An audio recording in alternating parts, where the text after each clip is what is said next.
నమస్తే. మనం సక్సెస్‌ఫుల్‌గా 25 సంవత్సరాన్ని చక్కగా కంప్లీట్ చేసుకున్నాము. అంతకుముందు సంవత్సరంతో కంపేర్ చేసి చూసుకుంటే 25 సంవత్సరం చాలా బెస్ట్‌గా ఉంటుంది. ఇది నేను ఉగాది రాశి ఫలాల్లో చెప్పాను. అంతకుముందు కూడా మీకు చెప్పడం జరిగింది. అయితే 25 సంవత్సరం నుంచి మనం 26వ సంవత్సరంలోకి అడుగుపెడుతున్నాము. ఈ సంవత్సరం వచ్చేటప్పటికి ప్రతి ఒక్కళ్ళకి కొత్త కొత్త అవకాశాలు వచ్చే అవకాశం ఉంటుంది. ప్రతి ఒక్కళ్ళు వాళ్ళ ఉన్న స్థితి నుంచి ఉన్నతంగా ఎదిగే అవకాశం చాలా ఎక్కువగా ఉంటుంది. 26వ సంవత్సరానికి యొక్క విశిష్టత ఏంటంటే ప్రతి ఒక్కళ్ళకి నాయకత్వ లక్షణాలు, తర్వాత ప్రతి ఒక్కళ్ళకి అవకాశాలు, ప్రతి ఒక్కళ్ళు కొత్త కొత్త ప్రాజెక్టులు చేసే అవకాశం చాలా ఎక్కువగా ఉంది ఈ ఇయర్‌లో. సో, ఇలాంటి ఇయర్‌లో మనం మేషరాశి వారికి ఎలా ఉందో చూద్దాం. ఫస్ట్ మేషరాశిలోకి వివరాలు తెలుసుకునే ముందు చూసుకుంటే ఇందులో ఉన్న నక్షత్రాలు మనకి అశ్విని 1, 2, 3, 4 పాదాలు, భరణి 1, 2, 3, 4 పాదాలు, కృతిక ఫస్ట్ పాదం అంతా ఇందులో ఉంటారు. మనం పేరు బలం ప్రకారం కనుక చూసుకుంటే ఇందులో చూ, చే, చో, లా, లీ, లో, లా, ఆ అన్న లెటర్స్ అంతా కూడా ఇందులో ఉంటాయి. ఎవరిదైనా వాళ్ళ బాగా పాపులర్ అయిన పేరు ఈ అక్షరాలతో ఉంటే వాళ్ళు కూడా మేషరాశిలో వస్తారు.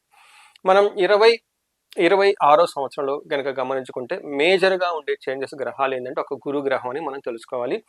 ఇక్కడ మనం శని గ్రహం గురించి ఎలాంటి రిజల్ట్ ఇస్తున్నారో తెలుసుకుంటాము. రాహు ఎలాంటి రిజల్ట్, కేతు ఎలాంటి రిజల్ట్ ఇస్తున్నారు. అలానే మెయిన్ గురువు మనకి జూన్ 2వ తారీఖున మారుతూ ఉన్నారు. ఈ మారడంతో మేషరాశి వాళ్ళకి ఎలాంటి ప్రభావం ఉంటుంది అనేది మనం చక్కగా తెలుసుకుందాము.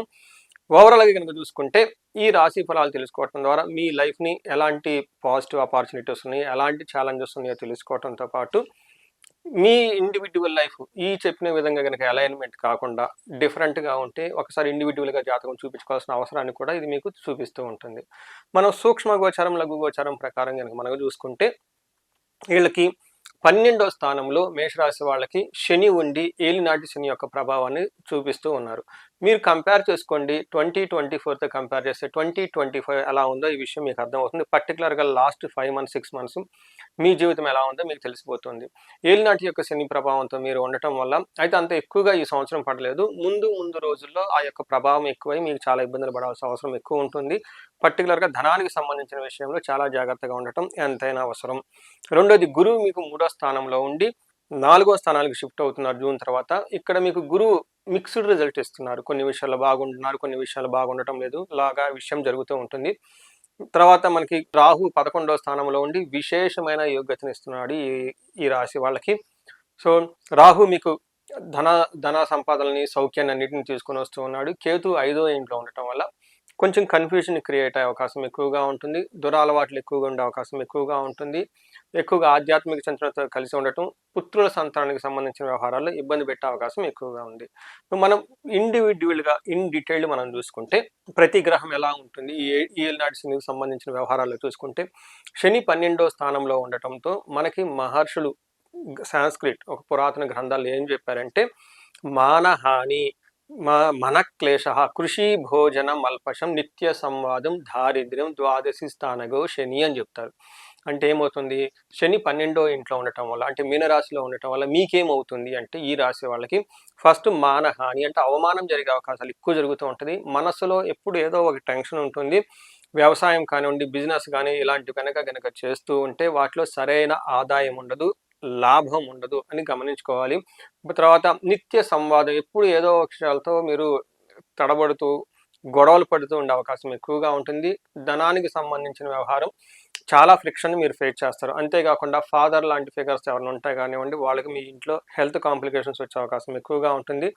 ధనాన్ని కోల్పోయి ఇంటి వ్యవహారాల్లో గొడవలు వచ్చే అవకాశం ఉంటుంది. ఇది అంతా కారణం ఏమిటంటే మీకు ఏలినాటి శని యొక్క ప్రభావం మీ మీద ఆల్రెడీ వచ్చిందని గమనించుకోవాలి. తదనుగుణంగా మీరు లైఫ్ అనేది చక్కగా ప్లాన్ చేసుకోండి. ఇందాక ఎక్కడెక్కడ ఛాలెంజెస్ ఉన్నాయో వాటిలో ఛాలెంజెస్ ఉంటాయని మీరు ముందుగా గమనించుకొని ఆ విషయాల్లో ఒక స్టెప్ వెనక్కి తగ్గి ఉండటం చాలా అవసరం. పర్టికులర్‌గా బిజినెస్ పీపుల్ ఎవరైనా ఉన్నా కానీ మీకు మనీ సర్క్యులేషన్ చాలా స్లో అయిపోతుంది. రావాల్సిన డబ్బు రాదు. అలానే మీరు ఈ టైంలో ధనం వేరే వాళ్ళకి ఇచ్చినా ఆ ధనం అనేది మీకు చేతికి రాదు. అలానే కొత్త ప్రాజెక్ట్స్ ఏదైనా గనుక చేస్తే అవి మీకు పికప్ అవ్వడానికి చాలా టైం పడుతుంది. అందుకని రిస్కీగా ఉండే పనులు, హైయెస్ట్ ఇన్వెస్ట్మెంట్ చేసే పనులు, తర్వాత కొత్తగా వచ్చిన వాళ్ళని నమ్మటం ఇలాంటి వ్యవహారాల నుంచి మీరు చాలా దూరంగా ఉంటే చాలా చాలా మంచిది. ఎందుకంటే ఈ శని ప్రభావంతో చాలా స్లో అవుతుంది. మీరు తట్టుకునే అవకాశం చాలా తక్కువ ఉంటుంది. నెక్స్ట్ గురువు మీకు 3వ స్థానంలో ఉండి మీకు ఏం చేస్తున్నారంటేనండి, విపరీత వేద అన్న కాన్సెప్ట్ ద్వారా గురువు మీకు 3, 4 పొజిషన్‌లో మిక్స్డ్ రిజల్ట్ ఇచ్చే అవకాశం ఎక్కువగా ఉంటుంది.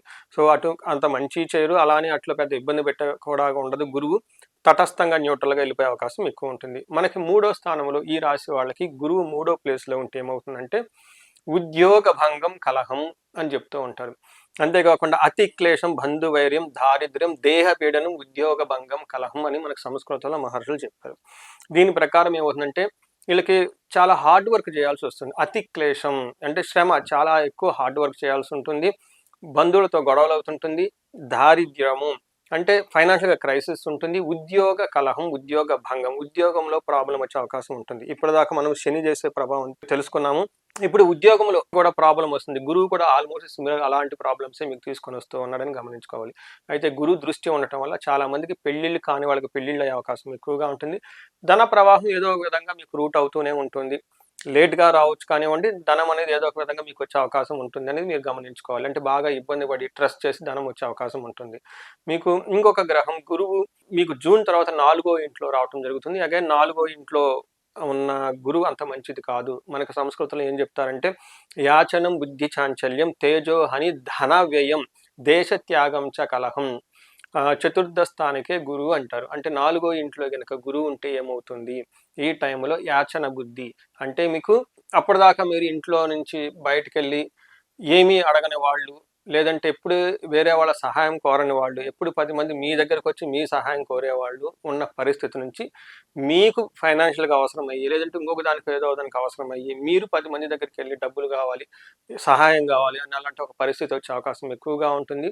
ఇది మీకు జూన్ తర్వాత అంటే ప్రాబ్లమ్స్ ఇంకొంచెం నెక్స్ట్ లెవెల్‌కెళ్ళి ఇబ్బంది పెట్టే అవకాశం ఎక్కువగా ఉంటుంది. తేజోహాని అప్పటిదాకా చాలా డిగ్నిటీగా, పుష్టిగా, లైవ్లీగా కనిపించిన మీరు కొంచెం డల్‌గా కనిపించే అవకాశం ఎక్కువగా ఉంటుంది. దేశత్యాగం ఈ టైంలో మేషరాశి వాళ్ళకు ట్రాన్స్‌ఫర్ అయ్యే అవకాశం ఎక్కువగా ఉంటుంది. లేదంటే ఉన్న పొజిషన్ వదులుకొని కంఫర్టబుల్‌గా ఉన్న పొజిషన్ వదులుకొని దూర ప్రాంతాలకు అవకాశం ఎక్కువగా ఉంటుందని గమనించాలి. బట్ ఓవరాల్‌గా ఆయుష్‌కి సంబంధించిన వ్యవహారాలు చాలా బాగుంటుంది. శుభకరంగా ఎక్స్‌పెండిచర్స్ చేసే మంచి మంచి కార్యక్రమాలు చేసే అవకాశం కూడా ఉంటుంది. సో, మీకు గురువు ఫస్ట్ 6 మంత్స్ మిక్స్డ్ రిజల్ట్, తర్వాత కొంచెం ఇబ్బంది పెట్టే పరిస్థితిలో ఉన్నారు. అంటే ఓవరాల్‌గా గురువు మీకు మిక్స్డ్ రిజల్ట్ ఇస్తున్నారు. శని మీకు 100% ఇబ్బందులు పెట్టే పరిస్థితిలో ఉన్నారు. అందులోను జూన్ తర్వాత. సో, ఇప్పుడు ఉన్న 2 గ్రహాలు చూసుకుంటే మనకి అంత అనుకూలంగా లేదు ఈ రాశి వాళ్ళకని తెలుసుకోవచ్చు. నెక్స్ట్ మీకు బాగా యోగ్యతనిచ్చే గ్రహం రాహు. మీరు ఏదైనా గనక చక్కగా చేస్తున్నారు, లేకంటే సాఫ్ట్‌వేర్‌లో ఉన్నారు, ఐటీలో ఉన్నారు, ఫిల్మ్ ఇండస్ట్రీలో ఉన్నారు, పాలిటిక్స్‌లో ఉన్నారు. రాహు గ్రహం వల్ల మీకు విశేషంగా లాభపడుతూ ఉంది. ఆయన మీకు బ్యాక్ బోన్ లాగా నిలుస్తూ ఉన్నారు ఈ సంవత్సరం చెప్పుకోవాలి. రాహు 11వ ఇంట్లో ఉంటే ఎలాంటి లాభం మీకు కలుగుతుంది అంటే గోజీవ జంఘానం క్షీరన్నాది సుభోజనం వస్త్రమాల్యాది లాభం చ ఏకాదశ గతో ఫణి అని చెప్తారు. అంటే 11వ ఇంట్లో కనుక రాహు ఉంటే ఏమవుతుందంట, జీవ అంటే మీకు అగ్రికల్చరల్ ఎవరైనా ఉంటే వాళ్ళ దగ్గర నుంచి మనకి సపోర్టింగ్ టీమ్ అని మనకి రిసోర్సెస్ మనం చెప్పుకోవచ్చు. ఏ ప్రకారంగా గోవులు, అశ్వాలు, ఏనుగులు, మీకు సర్వెంట్స్ ఎవరైనా ఉంటే కనుక వాళ్ళంతా బాగా సపోర్ట్ ఇస్తారు. ఈ టైంలో కంప్యూటర్స్, ఎలక్ట్రానిక్స్, ఫారిన్లో ఉన్న ఫ్రెండ్స్ అంతా మీకు విశేషంగా లాభం తీసుకొస్తూ ఉంటారని చెప్పొచ్చు. దానికి మనకి గోజీవాది గజ సంఘానం అంటే ఇవన్నిటికి మీకు మంచి సపోర్ట్ ఇస్తున్నారు. అలానే క్షీరన్నాది సుభోజనం, చక్కగా భోజనం తింటూ హ్యాపీగా ఉంటూ ఉంటారు. వస్త్రమాల్యాది లాభం చక్కగా బట్టలు కట్టుకుంటూ చక్కగా మంచి డిగ్నిటీగా ఉంటూ హుందాగా ఉంటూ ఏ పని చేసినా కానీ ఒక లాభప్రదంగా ఉండే అవకాశం చాలా ఎక్కువగా ఉంటుంది. మీకు రాహు విశేషంగా యోగ్యతనిస్తున్నాడు. శని పెట్టే బాధల నుంచి, గురువు ఉన్న మిక్స్డ్ రిజల్ట్ నుంచి రాహు మీకు ఉపశమనం తీసుకొని వస్తూ ఉన్నారు. అయితే 5వ ఇంట్లో కేతు ఉండటంతో పెద్ద పెద్ద పనులు ఏదన్నా గనక ప్లానింగ్ లాంటివి చేస్తూ ఉంటే ఒక విఘ్నాలు, ఆటంకాలు వచ్చే అవకాశం ఎక్కువగా ఉంటుంది. సో, పిల్లల విషయంలో మీరు కొంచెం జాగ్రత్తగా ఉండటం ఎంతైనా అవసరము. వాళ్ళ ఎడ్యుకేషన్ గురించి కానివ్వండి, చదువు గురించి. బట్ మిగతా అన్ని విషయాల్లో బాగుందని తెలుసుకోవచ్చు. ఇప్పటిదాకా మనం దేని గురించి తెలుసుకున్నాం? మనకి గ్రహాలు ఏ విధంగా వాళ్ళకి సపోర్ట్ ఇస్తున్నాయని తెలుసుకున్నాం. నెక్స్ట్ మనకి అంగగోచరం అన్న ఒక కాన్సెప్ట్ ఉందండి. ఈ కాన్సెప్ట్ ప్రకారం ఈచి నక్షత్రం వీళ్ళకి ఎలా ఉందో కూడా మనం తెలుసుకోవచ్చు. ఇందులో అశ్విని, భరణి, కృతికా నక్షత్రం వాళ్ళని కనుక చూసుకుంటే నక్షత్ర గోచారం ప్రకారం లేదంటే అంగగోచారం ప్రకారం వీళ్ళకి చాలా పాజిటివ్గా ఉంది అని మనం చెప్పుకోవచ్చు. ఫస్ట్ అశ్విని నక్షత్రం వాళ్ళకి చూసుకుంటే పాజిటివ్ సైడ్లో చాలా బాగుంది. వీళ్ళకి ఐశ్వర్యవంతంగా ఉంటుంది, సంతోష ప్రకారంగా ఉంటుంది, ధన ప్రాప్తి ఉంటుంది, హెల్త్ కాంప్లికేషన్స్ అయితే ఆల్మోస్ట్ ఏమి ఉండవు, రోబస్ట్ హెల్త్ ఉంటుంది, లాభప్రదంగా ఉంటుంది, ధన ప్రకారంగా ఉంటుంది, సుఖప్రదంగా ఉంటుంది. సో మీరు చూసారు కదండి, అశ్విని నక్షత్రం వాళ్ళకి నక్షత్రం ప్రకారం చాలా బాగుంది. నెక్స్ట్ భరణి నక్షత్రం వాళ్ళు కూడా ఆల్మోస్ట్ ఇదే పరిస్థితి ఉంది. వీళ్ళకి ఐశ్వర్యవంతంగా, సంతోషభరితంగా, ధన ప్రాప్తి, హెల్త్ బాగుంటుంది, అందరి చేత గౌరవింపబడే ఒక మంచి సందర్భము, పరిస్థితి వీళ్ళకి చాలా ఉంటుంది. తర్వాత కృతికా నక్షత్రం వాళ్ళకి సంపదలు ఉంటాయి, ఐశ్వర్యం ఉంటుంది, ధనప్రాప్తి ఉంటుంది, సర్వజన సుఖము, అందరి నుంచి పూజ్యము చక్కగా ఉంటుంది. అయితే వీళ్ళకి హెల్త్ కాంప్లికేషన్స్ ఒక్క విషయంలో మాత్రం జాగ్రత్తగా ఉండటం ఎంతైనా అవసరం. సో చూశారు కదండి, ఇప్పటి వరకు మనకి నక్షత్రాల ప్రకారం ఎలా ఉంది, లేదంటే గ్రహాల ప్రకారం ఎలా ఉందో మనం తెలుసుకుందాం. ఈ రాశి వాళ్ళకి ఇంకా బాగుంటానికి చేయవలసిన పరిహారాలు కనుక చూసుకుంటే, వీళ్ళకి ఫస్ట్ శనికి సంబంధించిన సంపూర్ణ శాంతి పరిహారాలు చేసుకోవడం చాలా ఇంపార్టెంట్. అందులో శనికి సంబంధించిన జపము, దానము, తర్పణము, హోమం చేపించుకోవడం చాలా చాలా ఇంపార్టెంట్. వీటితో పాటుగా వీళ్ళు దక్షిణ కాళీ అమ్మవారి యొక్క జపాన్ని వీళ్ళు పర్సనల్గా చేపించుకోవడం కష్టం, బట్ వేరే బ్రాహ్మణ ద్వారా కానీ పండితుల ద్వారా పిలిపించుకొని వాళ్ళ ద్వారా జపం చేపించుకోవడం చాలా చాలా ఇంపార్టెంట్.